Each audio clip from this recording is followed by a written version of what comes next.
Awesome. Thanks for doing this podcast, Patrick. Thank you, Daniel. It's a pleasure to be here, man. Thanks for having me. Absolutely. So for everyone out there who may not be familiar, just can you give me a brief setup to who you are and what you do? Sure, man. Well, my name's Patrick Lovell, and I have been a television producer, film producer, producer of media for a long time, over a couple of decades. I started off in LA working in Hollywood, and then I ended up doing television projects. I became an action sports producer, to be honest with you, and then I did a bunch of entertainment stuff. And then I became a television producer on a nationally syndicated television show, giving away houses all over the country. And that was in 2006 and 2007, and that was my entry to Why We're Talking. So what were you doing as a sports producer? Oh, I've done everything from football to professional sports to extreme skiing, snowboarding, mountain climbing, mountain biking, all that sort of stuff, Red Bull type stuff. Your documentary, you haven't released this documentary series yet. That's called The Con. Right. It's how did you get interested? What lit the flame for you? And started your interest in the 2008 financial crisis, and basically what inspired you to make this thing? I got buried. So I was living the one-on-one version of the American dream. Like I said, I've been a producer for some time, and I was relatively successful. And I was literally giving away houses as a senior producer on a show that we had about 40 people working for us, and traveling all over the country, telling really good stories. It was kind of like a home makeover show. Wasn't my cup of tea. Like, I've been writing scripts and wanting to produce big Hollywood action blockbusters forever. So, I could take it or leave it, but it was a really cool experience because I got to connect with a lot of great people around the country. And oddly enough, I was always scratching my head because it wasn't like a normal home makeover show. I mean, what it was a front for mortgage lending. The people that were the executive producers of the show back then, and we're talking circa 2006, 7, 8, they were a huge commercial real estate developer and residential developer out of Seattle. They had projects all over the United States. These guys were flying around in G5s one day, all over the world. So much money had made your head spin. And then all of a sudden in September, I wouldn't say September, it was more like July of 2007, when our show was really off and running, these guys would go bankrupt overnight. On the show, we were like, what the hell was that? That doesn't make any sense. And so I go from, being in my first house. I've got a young family at the time. I'm married. My son is, very young at the time. And I got into my first house. I was making good money. I basically at the time, and I'm quite a bit older than you, but at that time, you could go to the bars, man, and you'd meet up and hang out with people that were freaking flipping houses like crazy. Everybody had money. Everybody was blowing cake like it was like no tomorrow, right? And so everybody's living high on the hog. And then the next thing you know, suddenly the wheels fall off. And I'm like, what the heck just happened? Now, I'm a producer. I'm a business guy. I know contract law. I know how things are done. I'm not a chum. But yet suddenly I'm in this situation where it's like nothing makes sense. Honestly, the media didn't make sense. The stuff that was happening in government at the time didn't make sense. We had just transitioned from Bush to Obama. He rides this personal mandate wave from the people to create a new beginning because the wheels just fell off the economy. And the stuff that was coming out of the White House at the time and the stuff that I was dealing with in the aftermath of the 2008 collapse didn't speak to my experience. And so as a producer and somebody who's been, I've been into watching great detective films my whole life. I mean, I guess I was a product of the Oliver Stone generation, Martin Scorsese, that sort of thing. And so, nothing would really surprise us coming out of that era, right? I mean, we grew up with like Pablo freaking Escobar in Colombia and CONCRETE and you name it. So we knew crazy stuff was happening or could happen, but yet I think we thought at the time that particularly, growing up in that time period, that the long arm of the law would always catch up with wrongdoing. I mean, that was just kind of the idea of America, right? We knew there's criminals and we knew that there would be consequences. Well, coming from that sort of background, it would never occur to me in the great financial crisis what actually happened. And so ultimately, the reason I tee it up that way is because when shit hit the fan and my life collapsed and I was basically spit out of a cannon into a desert with my family on my back and nowhere to turn, because you could not make money at that time. Money just evaporated, right? And so I start going through this foreclosure crisis and I'm like, all right, nothing makes sense. I got to figure out what's going on. And long story short, I got lucky enough to put a project together with some very, very important people and people that have become my family. And that put in motion basically what became a 9-year journey to discover the biggest gargantuan mammoth conspiracy lie of all time. Then we're right in the middle of it. So at that time, were you a victim of this predatory lending that was going on, or? Oh, for sure. But I wouldn't at that time ever admit to it because I didn't know what predatory lending was. So I know you've got some fluency, right? I think you talked to a guy who was a mortgage broker and a lender, Yeah. and who went to prison, I believe, if I read the thumbnail correctly, for quite a bit of time, or at least he was sentenced to quite a bit of time. So you probably have a pretty good understanding of what was happening on the lending side, all of the different types of products. He was a mortgage lender, and he eventually got sentenced to 26 years and ended up only doing 12. Okay. But what did you learn from that?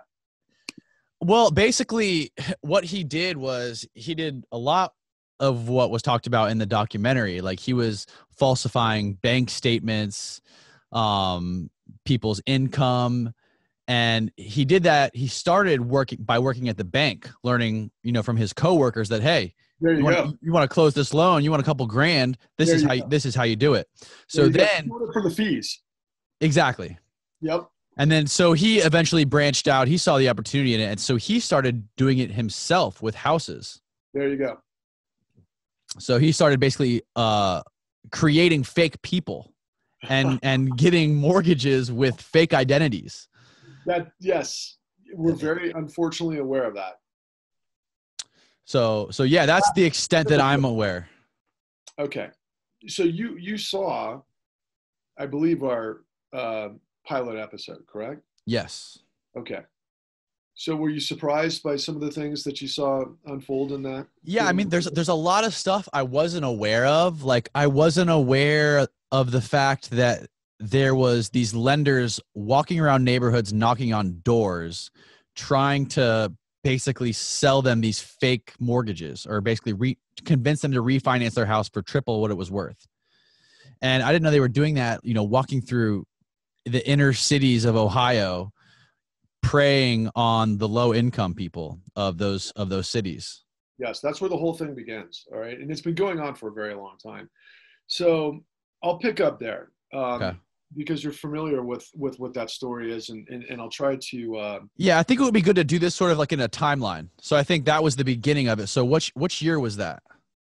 Well, the way we open episode 1, which is our pilot episode, it is through the horrific, tragic story of an elderly African-American woman by the name of Addie Polk. At the time, she was 91 years old. She had lived in her home for over 4 decades. And right at the height of the crash, right in September of 2008, the sheriff's department had sent out, like they do, and you saw this like crazy in Florida, of course. Right. They send out, their officers to basically evict people from their homes, right? Because they didn't pay their mortgage. There's a foreclosure action. They've got to leave, right? The property's going to get pulled back into the bank, right?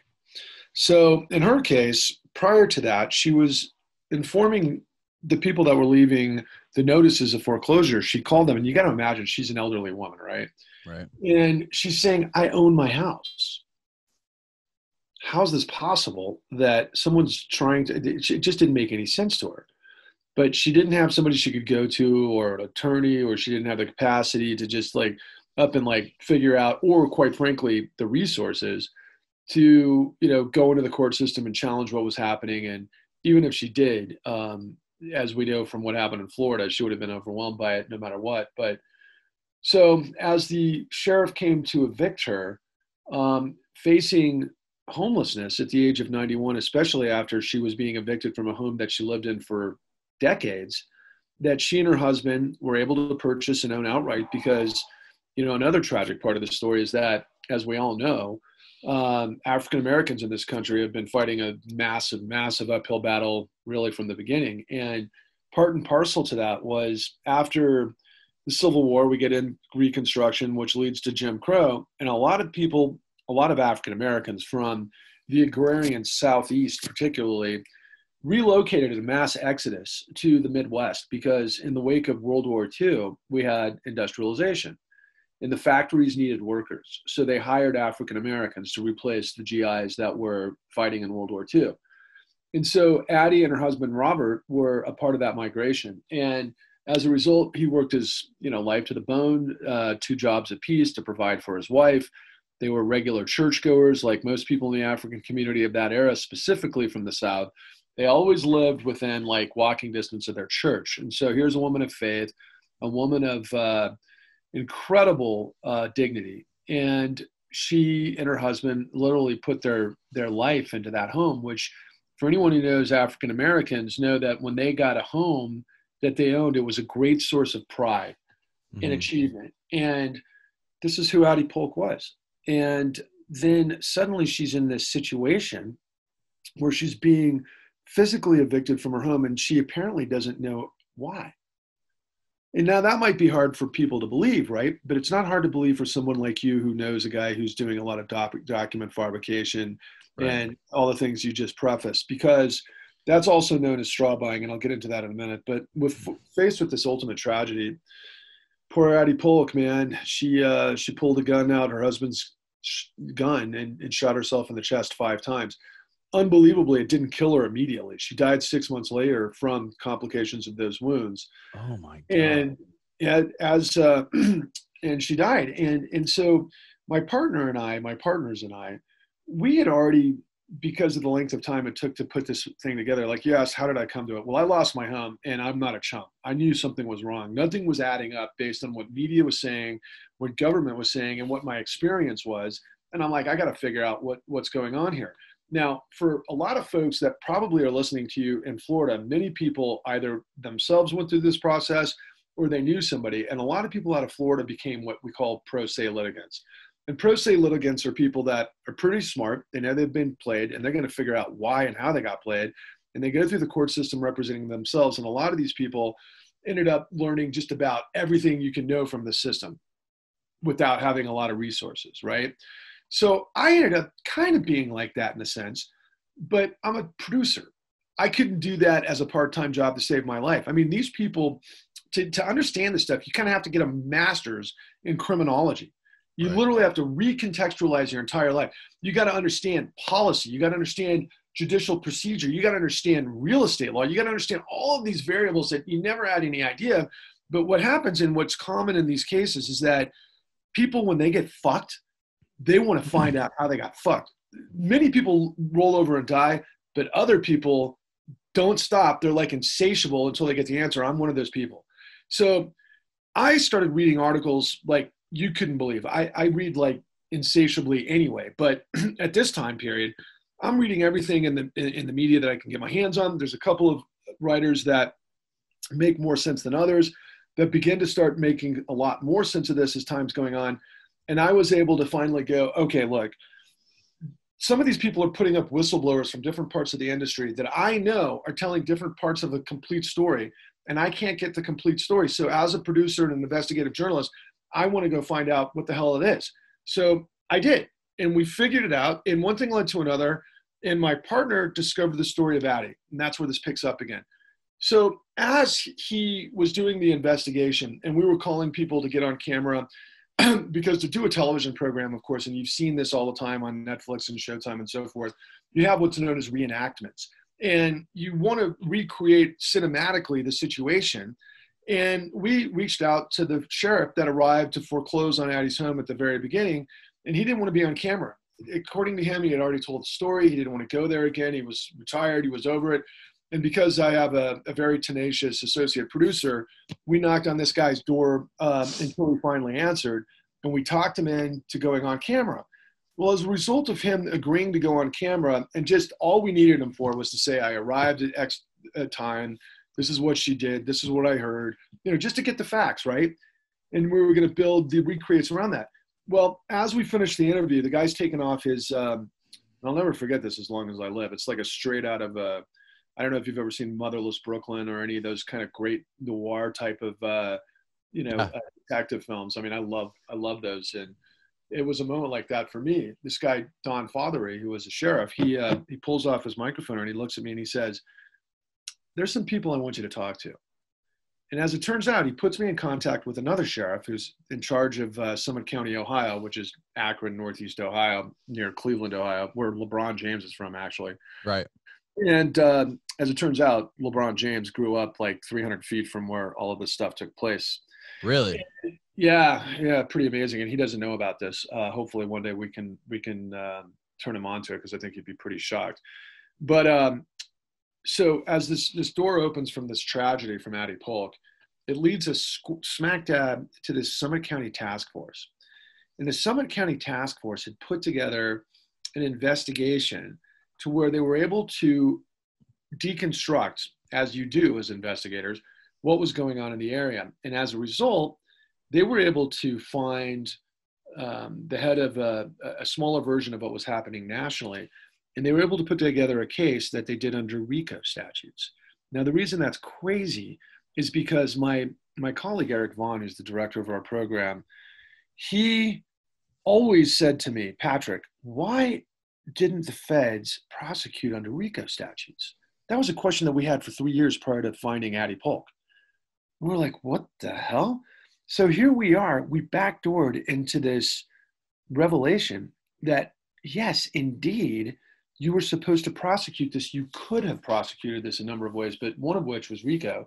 They put the bad guy in jail. And the question then comes, well, why didn't that happen at the higher levels of Wall Street?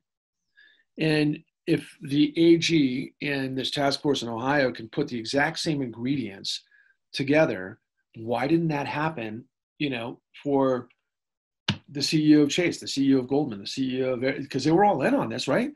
So that led to further investigations. And then ultimately we realized this was the only RICO conviction in the United States. And so from what I understand, or at least from what I understand, that it's the only RICO conviction in the United States. So through this incredible tragedy of an elderly African-American woman, she literally personifies the whole fucking story in a microcosm that led to the revelation of what should have taken place. And so you've heard many people over and over, and you know this probably better than everybody. Everybody in this country knows the system is rigged. Everybody knows it's corrupt, but nobody knows who did what, when, and how, and what they got away with, and who covered it up, right? So think about this like this. There's a difference between common knowledge, like I just said, and specific knowledge. So let's say you've got a hunch that your wife is cheating. The way you handle it is going to be much different if you have evidence of that. Right. Than if you're just going on your gut, right? Right. Well, that's the whole reason we have crime in law and order, is because you investigate these things. You get the facts, and then you prosecute. So let's put this in perspective. You've got regulatory agencies around the country, like the Office of the Comptroller of the Currency, is supposed to regulate the banks, especially the federal banks. You've got, I'll save you all the details in terms of what the alphabet soup of the acronyms of these agencies are, but their job is to prevent what took place, right? Then you've got the FBI. You've also got the Securities and Exchange Commission. The Securities and Exchange Commission was born out of the Great Depression. The Great Depression created what was known as the Pecora hearing by FDR, who put a crack Italian immigrant who was a prosecutor in Manhattan who didn't know finance, but he understood the mob. And so FDR puts this guy in Congress to find out what Wall Street did to create the Great Depression. And as a result of that, everybody was, we got footage, and you'll see this in later episodes, but America literally descended on Congress. And we're like, with the pitchforks, like, you fucking do this right or you're dead. And that was what was going on then. And think about World War II. What happened outside of the United States? Well, a lot of countries went to communism. A lot of countries went to fascism. We went to law and order.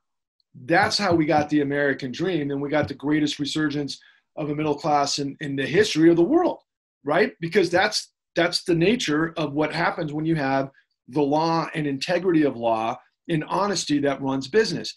In the vacuum of that, you have absolute disorder, chaos, and criminality. So you can probably see where I'm going.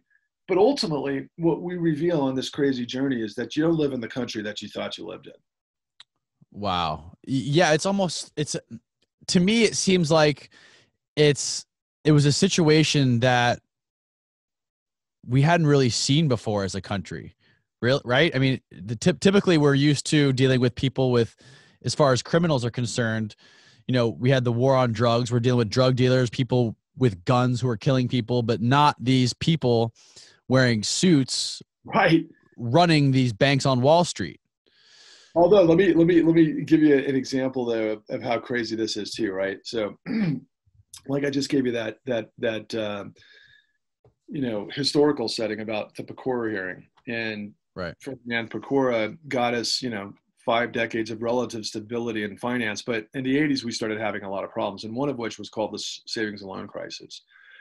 And as it turns out, the 2008 great financial crisis was literally the third act of the S&L crisis. So we went from S&L crisis to the Enron era frauds. You ever hear Enron?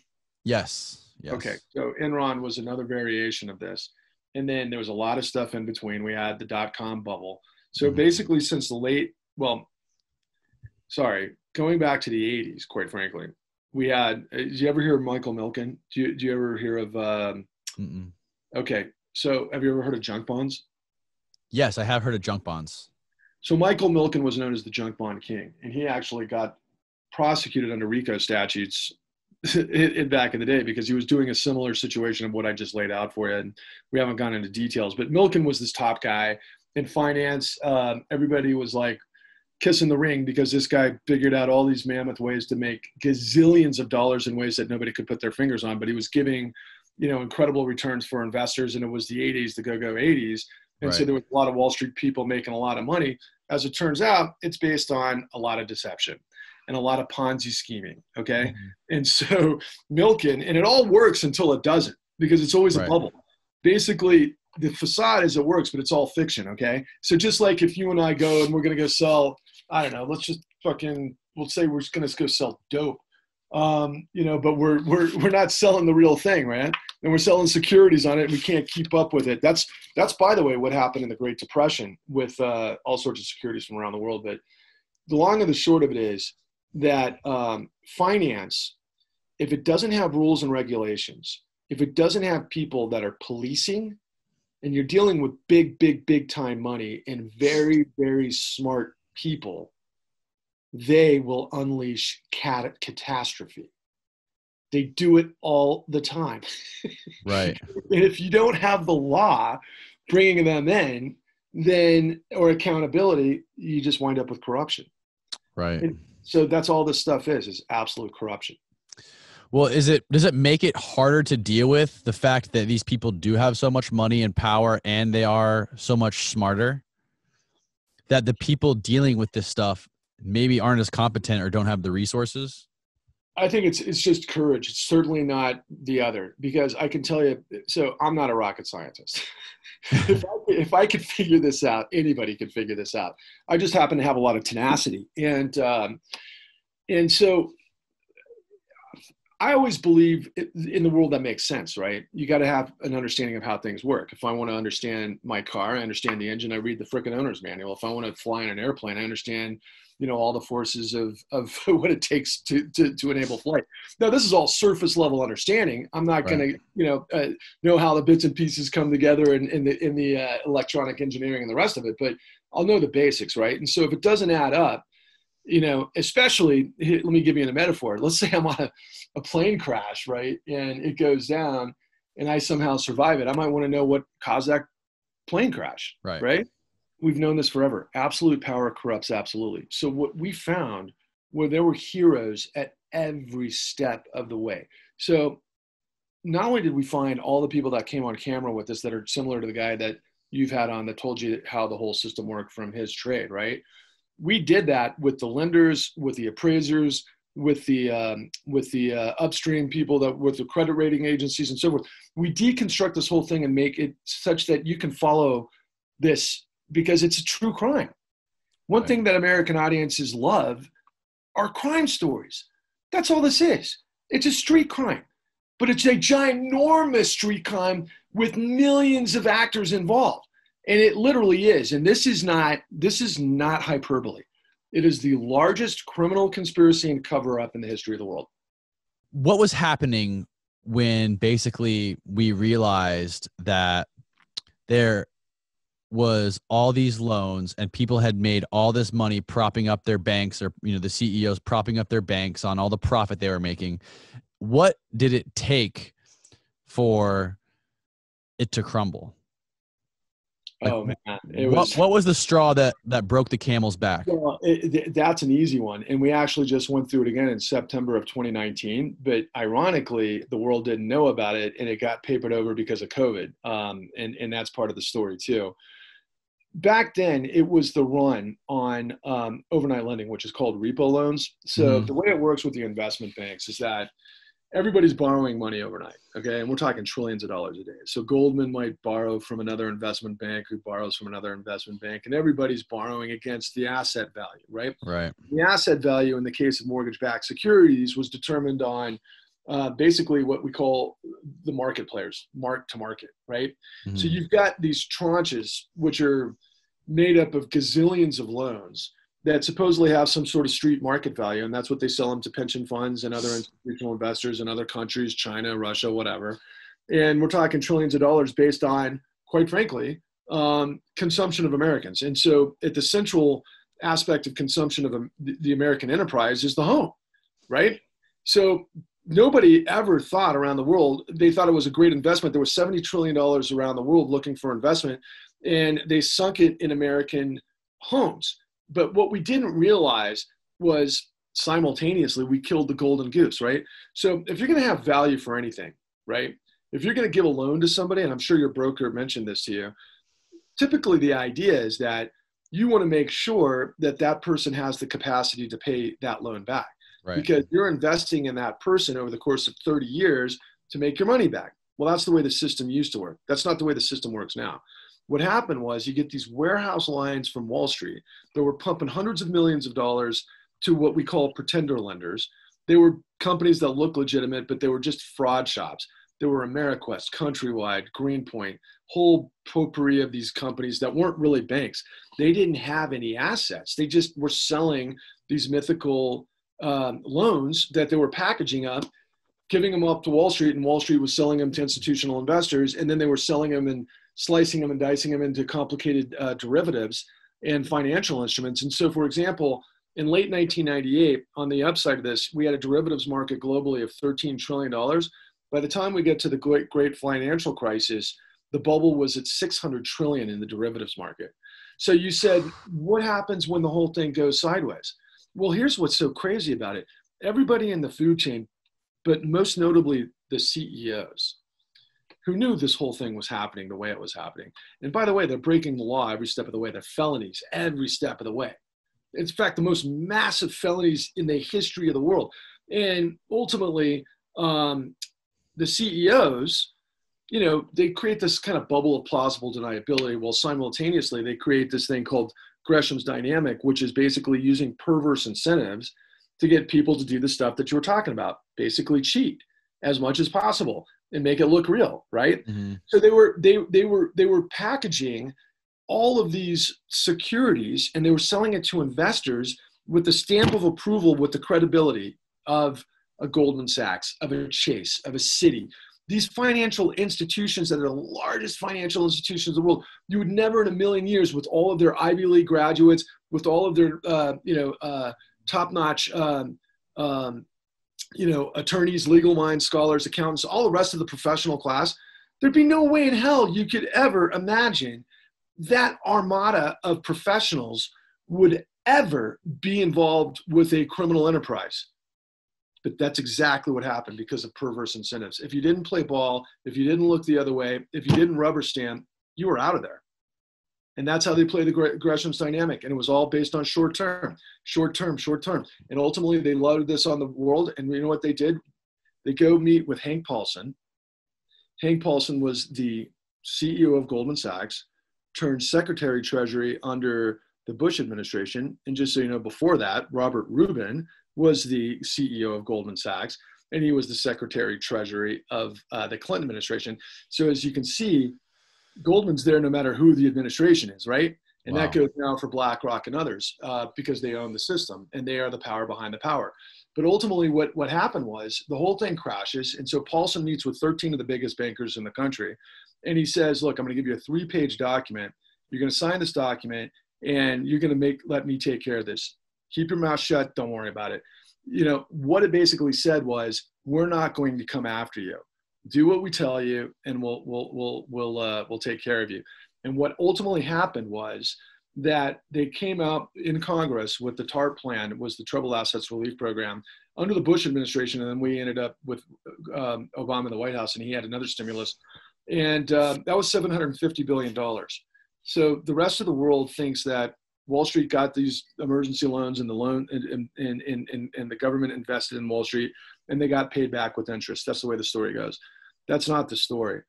Wall Street used the bazooka of the Federal Reserve to put $29 trillion into the financial system. $29 trillion into the hands of the people that just collapsed the global economy. And now here we are again. Wow. And yet in the media, which I found so interesting, is that it seemed like so many, news channels and people in the media were blaming the people that own the houses that were getting foreclosed on, saying that maybe you should earn more, maybe you should have graduated from high school so you could have earned more money. Maybe you shouldn't have had so many kids. Then you'd be able to afford to pay your mortgage. Now we're supposed to feel bad for you because you're out in the street. It's your fault. Yeah, that's called blaming the victim, or maybe some people might call it slut shaming, right? Yeah. Yeah, in this particular case, let's just kind of look at common sense. So would a bunch of people with a high school degree be able to pull the biggest caper on the smartest people in the world? Right. I see what you're saying. Dope. Yeah, Addie Polk, a woman. I mean, plus she was 91. I mean, yeah, they're the ones who came up with this incredible freaking complicated, it's complicated to a point, but it's not that complicated. It's certainly, like I said, not rocket science. It's just when you understand what happens at every step of the way, you can manipulate it. And you can do document fabrication. You can do all these things because they're incentivized to do it. And if there's no accountability, are they going to stop? Of course not. That's how they're getting paid. Right. You got these young, aggressive people who are hustling their asses off, trying to make these short commissions, and they don't give a fuck whose lives they ruin, even if it's a 90-year-old widow. They don't even think about it, because what they'd say is, it's my job. And by the way, I got the Porsche and I got the front row at the frickin' Orlando Magic game, or I'm going to go see Brady next year. Okay, great, dude. You're successful. That's what's sickening about this whole thing. It's like, I think of success as people who earn it, right? People who do good work and they bring some sort of value to society, not somebody that spend 24 hours a day learning how to lie, steal, and steal.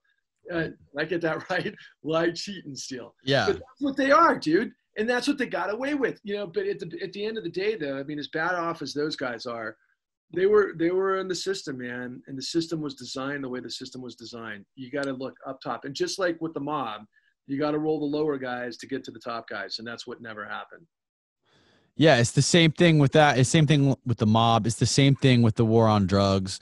And well, I mean, there's something to be said with lenders in general to be lazy or like not do their due diligence on a home, right? It's one thing to say that, okay, we had an appraiser go out, appraise your house. We looked at your income statements. Okay, this makes sense. It could easily be that they didn't go out to the house and look at it themselves and walk inside and look at it.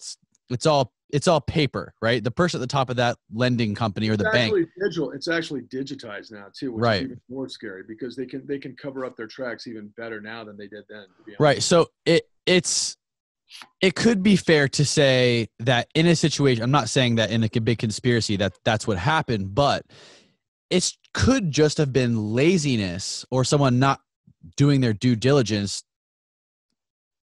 for this to happen, right? For them to loan way more money on a house than what it's actually worth.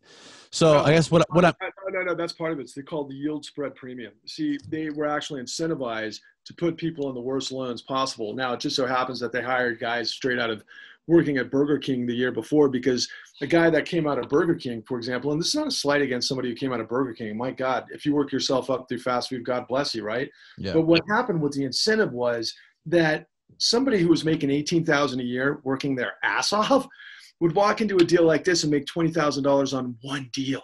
Right. So if you could like dangle the carrot to like lie, steal, and cheat and incentivize a little bit of help, they found the right guys to do it. And they did it over and over and over. And they did that every level of the system. So again, there's stopgaps in everything that we have in the housing market, just like you have stopgaps when you design an aircraft.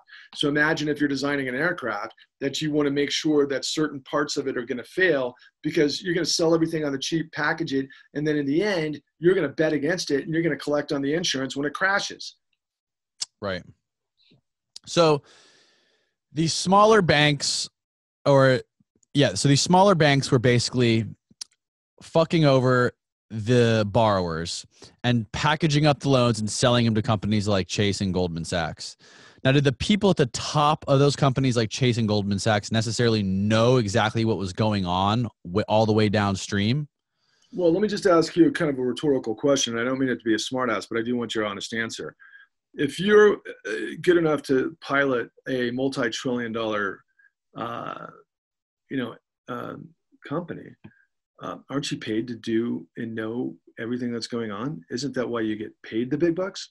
I would hope so. So here's what you need to understand about control fraud. And that's what this whole thing is. And by the way, I know it's control fraud because I was taught by the master of control fraud who got 30,000 criminal referrals in the savings and loan crisis that led to over 1,000 convictions of high-level white-collar criminals in the savings and loan crisis. His name's William K. Black.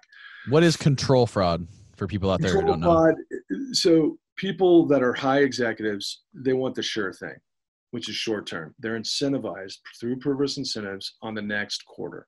It's all bonus structure. They need volume. They make their money on the volume of loans, not on the right loans, but on the volume of loans. So ultimately, it was predicated on getting bad loans. So did they know? Oh, yeah. How do I know that? Well, you're going to have to watch the series and see because we got it everywhere. So, like I said, who knew who did what, when, and how, and what they got away with? That's what we got. What was the main thing that happened next? Well, we just get to the collapse. Season 2 is what happens after, and that's a whole nother ball of wax. So basically, really, like I think I may have mentioned this earlier, but the great financial crisis of 2008 was the third act of the savings and loan crisis, which happened in the early 90s. These are all financial frauds. Same with the Enron, same with what's going on. And it happens because we had the 3 Ds that basically became policy: deregulation, desupervision, and decriminalization. What happens if you take the cops off the beat? If you take the cops off what? If you take the cops off the beat, what happens? Shit just goes crazy and people just do whatever they want. Criminals take over. Right. So all Mr. Law and Order people that are like, yeah, great in Portland and on Mark, you got the commander in chief, by the way, get a load of this. You know what, would it be safe to say you understand predatory lending through absolutely. But also through the vessel of Addie Polk, right? I mean, it's pretty clear she's a victim of predatory lending given the outcome. Yeah. Guess who else claimed to be a victim of predatory lending? You're not going to say Donald Trump, are you? I'm going to say Donald Trump. So he sued Deutsche Bank in 2012, the only bank in the world that would give him any loans, at being a victim of predatory lending, and he won. Or at least he was able to push it off until they got a settlement. But that's all in between everything else that's going on. Yes, Donald J. Trump was a victim of predatory lending. On what? What was he? What was that? When was this? 2012. 2012. Yeah, you want to look at a book that David Heinrich of the New York Times wrote. It's called Dark Towers. It's he was out on the circuit not long ago. This guy David Heinrich, because all the people, like particularly the MSNBCs of the world, they wanted to interview him because it was off the heels of all the stuff that Trump's been involved with Russia and whatever else. Yeah. And so they wanted to connect him to Deutsche Bank. But when I read the book, I was like, wow.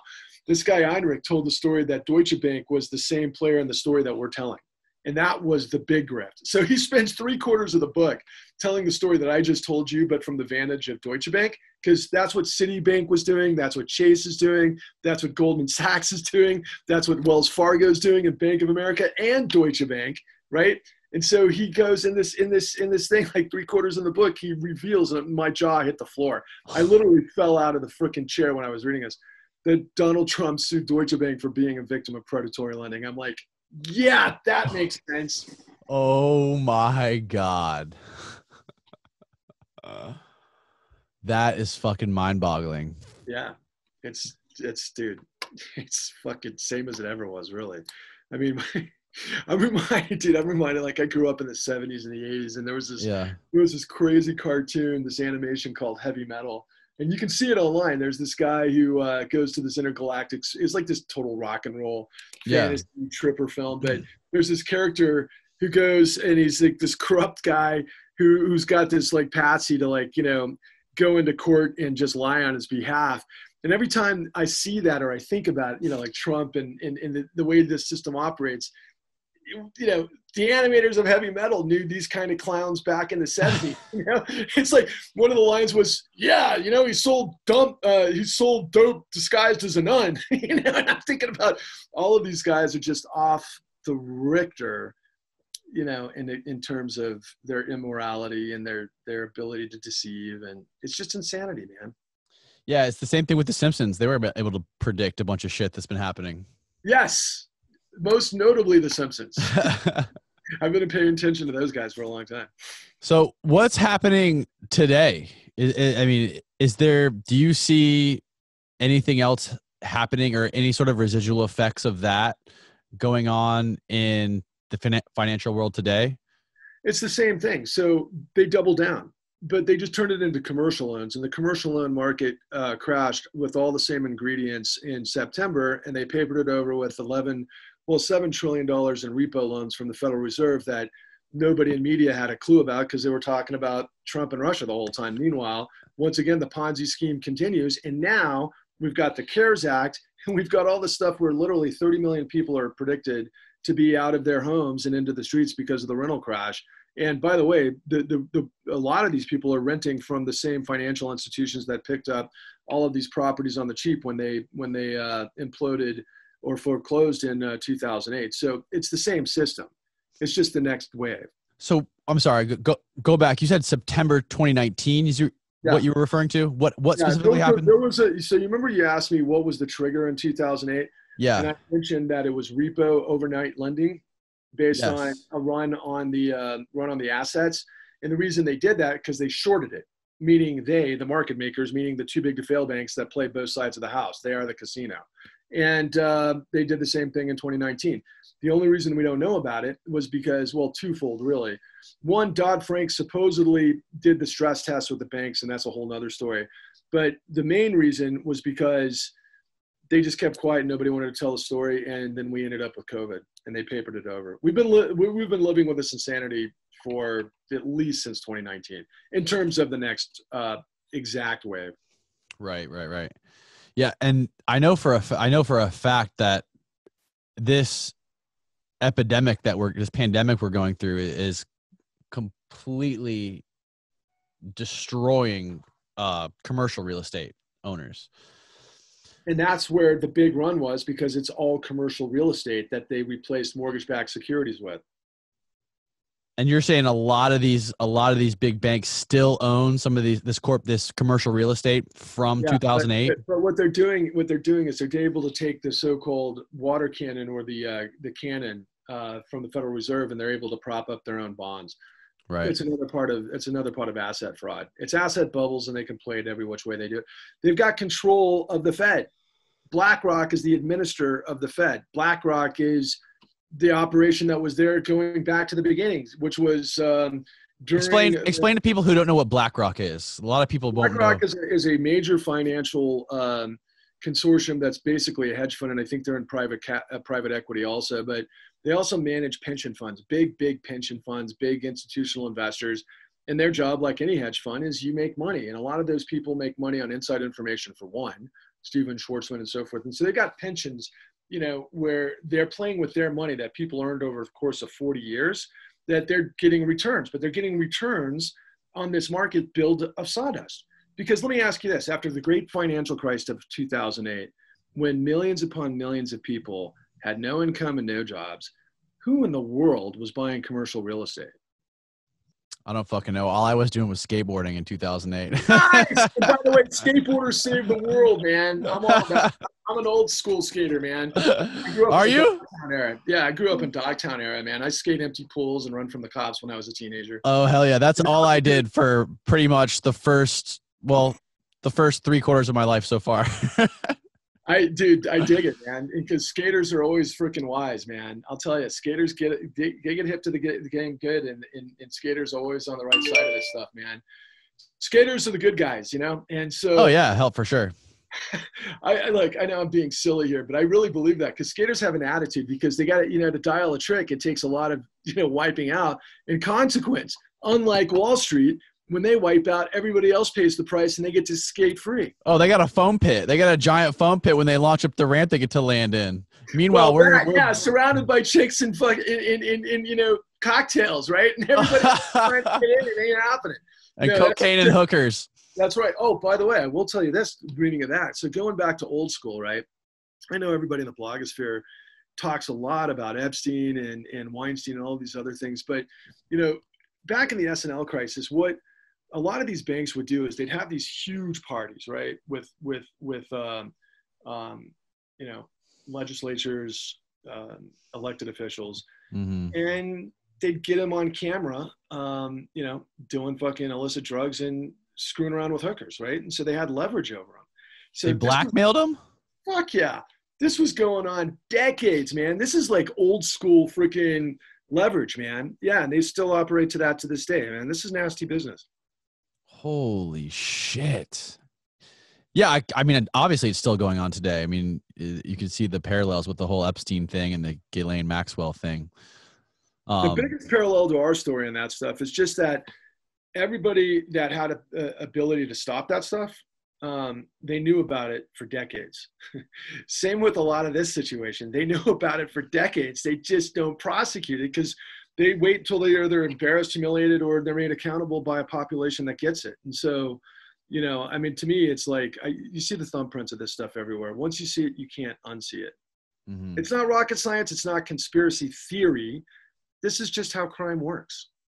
So right now, in the middle of this pandemic, what is Blackstone doing? BlackRock? Is BlackRock or Blackstone? Yeah, Blackstone and BlackRock apparently sphered off the same company, and I'm not sure which manages what. I'm not an expert in BlackRock, but I can tell you that what are they doing? They're the administrators of the Fed stuff, of the CARES Act. So we've seen they can lever up the loans, okay?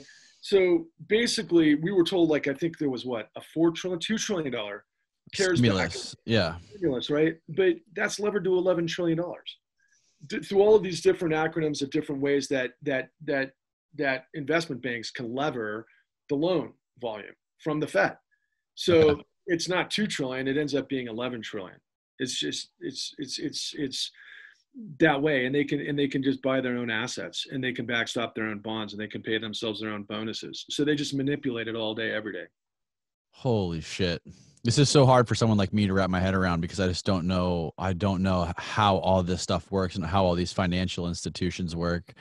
It's just that's not important for the con, though, because what's important for the con is it's a street crime. Right. It's a street crime every step of the way that was prosecutable, and of course we found it because we were able to, you know, happenstance onto this RICO conviction in Ohio, which was a miracle. I mean, once you understand how they put together these investigations and you understand who did what, when, and how, you understand the criminality of it. So, like, there's tons and tons of laws on the books. You can't, you know, you're not supposed to have what is it called, deceptive acts and practices, which is illegal in all 50 states. It's a felony. You can't make up paperwork. You can't have fraudulent paperwork. You can't sell illegal reps and warranties to investors upstream. These are just a handful of the many crimes that happen at every level. And so when you're able to actually get the evidence, and you get the documentation fraud, and you get the people that are involved with it, and you get the whistleblowers, you put the case together, you identify the people who are going to roll, You go upstream and you find out that the CEOs are the ones that created this whole thing. That's how you get convictions. So I noticed there's one clip in there. Why was Obama saying that what these executives were doing was not necessarily illegal? He said it was unethical, but it wasn't illegal. I love how you pointed that out, because that's always the thing that burns in my skull more than anything. So let's think about who Obama was, right? Obama was this change we can believe in people's mandate that rode the wave that could have had an FDR moment. His background was he was a constitutional law expert. I think he was the editor of the Crimson at Harvard. Super, super smart guy. Yeah. He was also a senator in Illinois. And he was very well of predatory lending. And I know that because I have on camera a gentleman by the name of Ira Reingold, who wrote the anti-predatory legislation with Obama as early as, I think, in the mid 90s, late 90s at first, and then later, I think, as they got closer to the actual crash. But then he also came out of Chicago, right? Yeah. He was a public organizer and everything else. But it was really fascinating that, the Clintons, who really created the greatest growth of Wall Street in its history, right? Because of deregulation, like I was talking about earlier. A lot of this stuff came out of the Clinton administration. Right.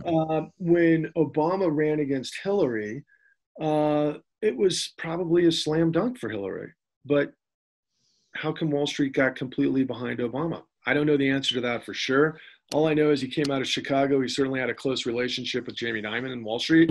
I don't know what that means exactly, but I do know that Jamie Dimon met with him 23 times after he met with Eric Holder as Department of Justice guy, and that's unheard of at the Department of Justice.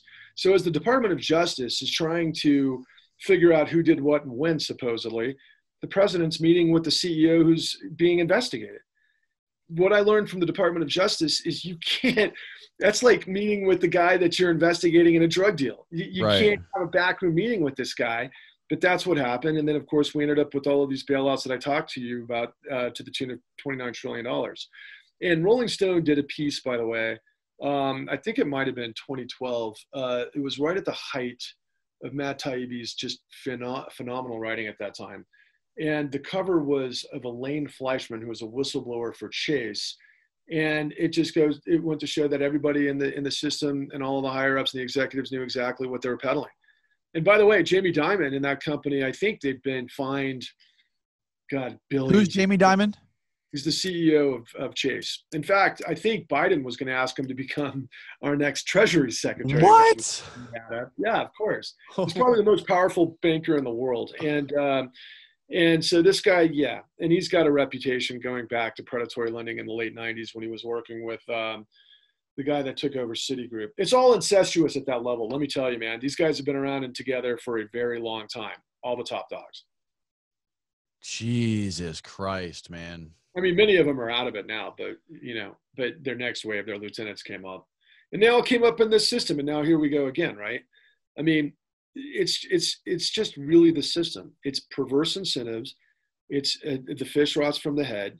It's fishing for fools. It's all of these different ingredients of deception for a population that never in a million years would think this is possible, because they think that there's laws and checks in places that would protect them, and we don't.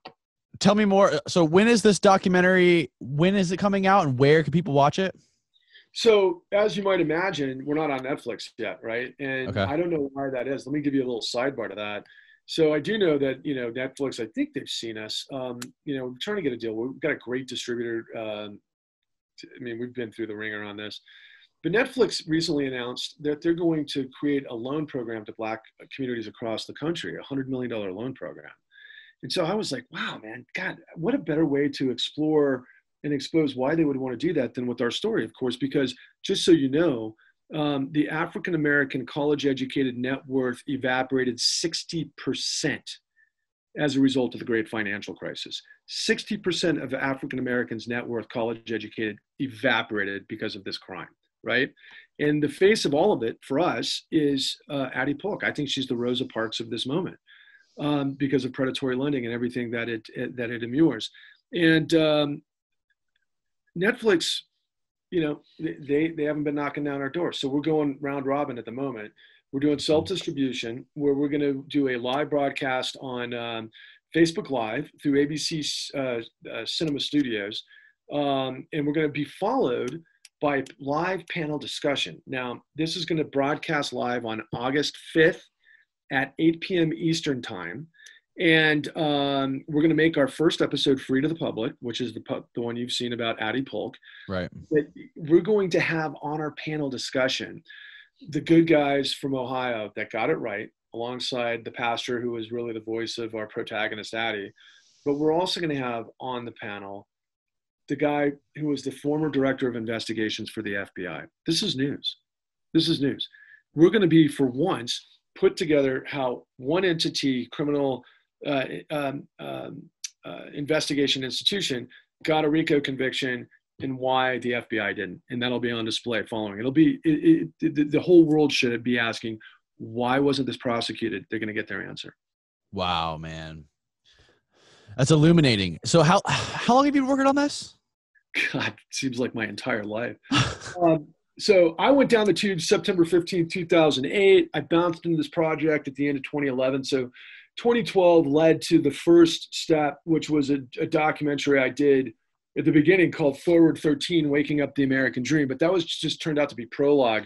This thing, the con, really didn't start to go on overdrive until about 2015, 2016. So it's really 5 or 6 years to pull this together on the con side, but it's been nonstop. And we lapped this country 12 times, aggregating all of the details all over the country. So for the first time ever, and I'll bring it back to Pecora, this is a modern day Pecora hearing. It's what Congress didn't deliver to the American people in the wake of the 2008 financial crisis. So where can people go online, like social media or websites, whatever, to find or follow the story, and where they can get the links to watch it? Right on. Thank you. You can go on Facebook. You can go to the Con series and like and subscribe for updates there. On our website is thecon.tv. And you can also post your own stories to that website. We encourage you to do so if you've gone through this calamity. We want to hear from you guys. And then eventually we're going to be in theaters all over the United States. And I know that sounds a little weird because of the COVID thing, but what that means is we're going to have a virtual reality with theaters around, a virtual reality distribution with all the theaters around the United States. So the way it works now is, like, let's say you've got an independent theater in your neighborhood that you like to go see movies, but you can't because of COVID. A lot of these people have put stuff online. And so you can download like the cool film that came out, that you want to see, rock and roll, whatever. We're going to be in all of those types of theaters, and you can download the entire series from there. And then eventually I think we're going to be on all of the regular, pay-per-view sites. So it's like Amazon and Apple TV and so forth. And we'll keep doing that until hopefully there's such a massive catharsis from this that, somebody like Netflix will be like, yeah, the public is demanding, and hopefully that'll break through. But, to just finish up, all of these guys like Apple and HBO and all the rest of them, they all get their debt financing from Wall Street. And we basically, reveal something they probably don't want the world to know. Do you honestly think that the acquisitions exact, but I can tell you what right. we've been. This is big, dude. This is as big as it gets. It's the whole system of power. It is the story within the story within the story that everybody's impacted by. Student loans, car loans, healthcare, everything that we depend on rolls through Wall Street. And much of it rolls through the same sort of formula. They just got their claws too deep into us. Yeah, it's not supply and demand. It's not creative destruction. It's not capitalism. What it is, it's crony capitalism or monopolies. And it's happened many times throughout history. It always ends bad. It never ends good. Are there any other countries? Are there any other countries you're aware of who are corrupt to the core financially like this? I'd say all of them. Russia is obviously. I think we're becoming corrupt more and more. Do they have as big of a play internationally? But you don't think, you think of Russia like, okay, right, that makes sense. But you don't think of the United States typically to be as corrupt as they really are. No, people, like you said earlier, it's not common knowledge. Only if you really look for it can you find out what. No, I was in the dark my whole life. I thought there was no way in hell this could happen. Right. Honestly, I thought I was wise. Again, I'm a skater. I've seen a lot of shit, right? Yeah. And the bottom line is that No, I could never in a million years devise in my imagination what we found on this journey. It's so beyond comprehension. And it's just so sad and it's so disturbing because I want to believe in democracy. I want to believe in the integrity of law. I want to believe in courage. I want to believe in the right people doing the right thing more than the bad guys getting away with it. But what you discover here, bro, is you walk through the goddamn saloon, you get to the back and you see the guy in the black hat counting the money with the guys in the white hat. You've been betrayed. It's all about deception. It's that simple. So why do people want to listen to me? Who the fuck am I, right? I'm one of you. I'm a guy that actually had the ability, because I got lucky and I'm tenacious as fuck, pardon my language. Mm-hmm. But I hate injustice, dude. I hate it. I hate it with a passion. I understand what created the Holocaust in World War II. I understand all of the Jim Crow scenarios. I hate injustice. And all of the stuff that's happening now, like you said, these culture wars that are really, really serious and severe and terrifying and sad, but it's protecting a criminal racket, man. You know, what can we put aside our grievances for the moment to get on to the business of getting rid of the corruption? I think that's something we should all be able to agree on. And yet it certainly hasn't galvanized us yet. Yeah, no, a lot of people are too blinded by the moment or too blinded by thinly veiled ideologies to look deeper into what the problem is because, you know, the government, because it's easy. Yeah, it's easy and it's primal and because they're lazy. Yeah, you can see it. I mean, you can see it's so clear, like who people pander to and why they do it. If you really want to pay attention to it, you can see who. I think this is all the consequences of institutions rotting from the core. And the thing is, the biggest problem, and I've got to believe this, and maybe I'm wrong. Maybe it's too late to salvage the day, right? Maybe we're done for. Maybe we're on to the next, which is going to be even more brutal than anything we've ever seen. That could very well happen. But I got to believe that there's more good people in this country than not. And if they're equipped with the information, will not stand on their knees or bend on their knees and cower in cowardice any longer. That's what I'm hoping for more than anything. People have got to reset their courage, man. And the only way you can do that is if you've got the information, because you can't be snow jobbed if you know what's up. Right. Well, I'm glad we have people like you that are uncovering this kind of stuff and that are spending years to help this stuff boil to the surface and study it like you do. And thank you to people like you for helping us get the word out, because unless we absolutely get the system, then there's no chance. If it's ever going to happen, man, if there's ever going to be a change, I think now is when it's going to happen. You know, it took all of this that we've been going through in the past year to make a change, for better or worse. Something's got to happen. Well, I'm with you on that, but here's what's crazy, right? Because nothing happens in a vacuum by itself. It's always a continuation of something else. I mean, your whole life is that way, right? Yeah. When I went through this madness, I thought the world ended. It literally nearly ended my world, right? And I couldn't think it could get any worse than that. And now here we are. And now you're like waking up to it, right? And I hate that cliche, like woke culture and everything else. You want to get hip to the game. You want to wake up, just understand what reality is based on what systems are supposed to do and what they're not, and who did what, when, and how to cover up what. That's the deal. It's details. Yep. It's common knowledge versus specific knowledge, and media failed to tell this. And I hope that we knock it out of the park. And look, if we hit 10% of the people that got wrecked by 2008, we'll have a huge audience. Yeah. That's how big it is. And it's only getting bigger every day, right? And so I just hope that, you know, people, and this is the worst part of America, in my opinion. And I think we really need to get out of our shells. We tend not to react until stuff happens to us. Meanwhile, it's been happening to them for a very long time. You know what I'm saying? Right. It's like, true. We got to get out of our headspace and be like, yeah, you know what? I'm going to click the screen and go on to the next thing and buy the next whatever, because I can. It's like escapism until you can't escape. Yeah. Well, thank you for your time. Thank you for doing this, man. I really appreciate it. I'm sure a lot of people are going to go follow your story and look for this thing when it comes out.